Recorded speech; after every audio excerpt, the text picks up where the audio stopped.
ரெண்டாவது மாவட்ட மாநாடுக்கு என்னை அழைத்த அண்ணன், இந்த மாநாட்டை தலைமையேற்று நடத்தி கொண்டிருக்கும் அண்ணன் பீமாமணியன் அவர்களுக்கு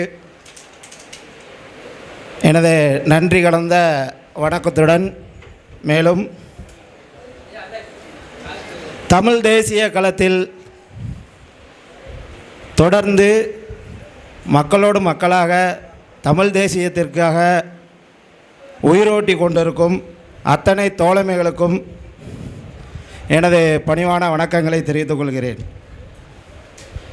ஒரு 2500 ஆண்டுகளுக்கு முன்னால் நாங்களாம் தொலைஞ்சு போயாச்சு.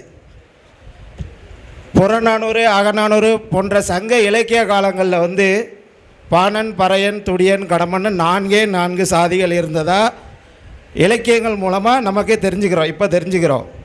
இதில் பாணர் அப்படிங்கிற ஒரு கொடியை சேர்ந்தவன் நான்.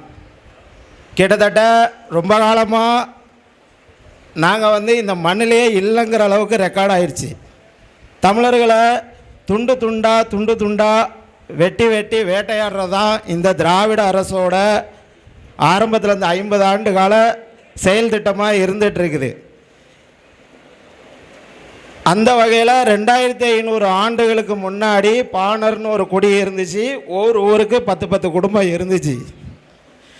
இந்த ஊருக்கு இந்த 10 குடும்பம் இருந்து இந்த ஊரில் இருக்கிற மக்களுக்காக, நன்மைக்காக தொடர்ந்து அவங்க ஒரு இசையில் ஒரு புரட்சி செஞ்சிட்டு இருந்தாங்க. அந்த காலத்தில்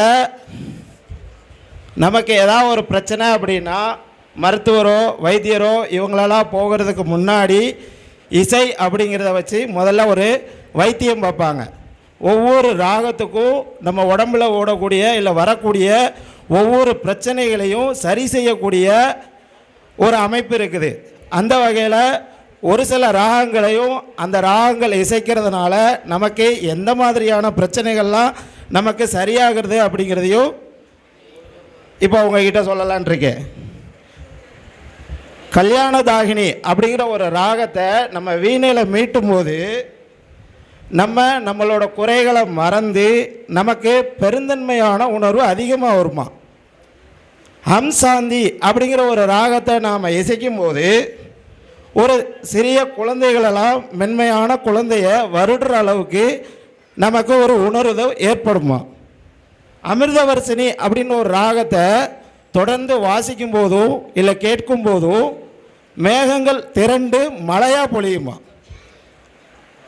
மித்ராஞ்சினி அப்படிங்கிற ஒரு ராகத்தை நாம் இசைக்கும் போது சுயநலம் இல்லாத ஒரு உணர்வு ஏற்படுமா. பதரிகா அப்படிங்கிற ஒரு இசையை வீணையில் நம்ம வாசிக்கும்போது நமக்கு மூச்சு குழாய், நுரையீரல் இதில் வர்ற அடைப்புகளெல்லாம் அதே சரி செய்யுமா. வினோதனி அப்படிங்கிற ஒரு ராகத்தை வாசிக்கும்போது அதை மீண்டும் வாசிக்கும்போது செத்து போன ஒரு ஆள் திரும்படியும் உயிர் தெழுவாராம். இந்த மாதிரி பழைய ராகங்கள் எல்லாமே அந்த காலத்தில் நாம் வாழ்வியலில் நம்ம நார்மலாக வாழும்போதே, சாதாரணமாக அன்னன்னைக்கு நம்ம பொழப்பை பார்த்துட்டு நம்ம வாழும்போதே இதெல்லாம் பயன்படுத்தி இருக்கிறோம். இந்த ராகங்களெல்லாம் நம்ம ஊரில் ஒவ்வொரு ஊர்லேயும் 10 பேர் 20 குடும்பங்கள் இருந்து இதெல்லாம் நம்ம மக்களோட மக்களாக இருந்து வைத்தியம் செஞ்சுருக்காங்க. இப்போ இந்த மாதிரி தமிழில் புதஞ்சு கிடக்க வேண்டிய அவ்வளோ விஷயம் புதஞ்சு கிடக்குது. இப்போ சொன்னதே எல்லோரும் புதுசாக தான் கேள்விப்பட்டிருப்பீங்க. ஆனால் இதே போல் இன்னும் நிறைய இங்கே புதஞ்சு கிடக்கு. நம்மளை பற்றி நமக்கே நாம் யாருன்னே தெரியல. அதுதான் பிரச்சனை. நாம் யார், நம்ம எந்த மாதிரியான வாழ்வியலில் வாழ்ந்துருக்கோம், எந்த மாதிரி சூழ்நிலையில் வாழ்ந்துருக்கோம், மண்ணோட பேசினா, மரத்தோட பேசினா, தண்ணியோட பேசினா, கடல், ஆறு எல்லாத்தோடையும் பேசக்கூடிய மிகப்பெரிய மனப்பக்குவமும் மிகப்பெரிய அறிவியலும் மிகப்பெரிய ஞானமும் மிகப்பெரிய தெளிவும் மிகப்பெரிய தன்னம்பிக்கையும் தைரியமும் கொண்டவர்கள் தான் தமிழர்கள்.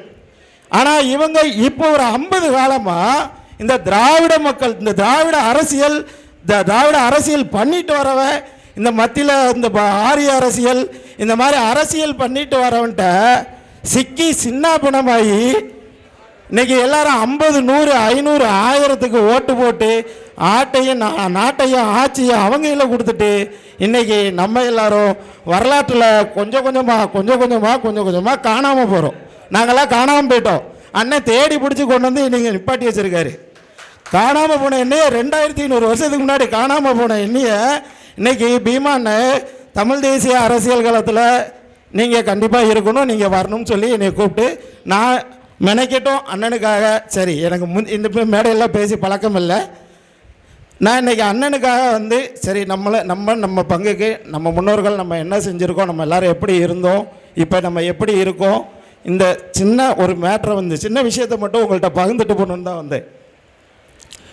தமிழர்கள் அவ்வளோ பெரிய அறிவியலும் ஞானமும் பெற்று சிறந்து விளங்கி இருந்திருக்காங்க.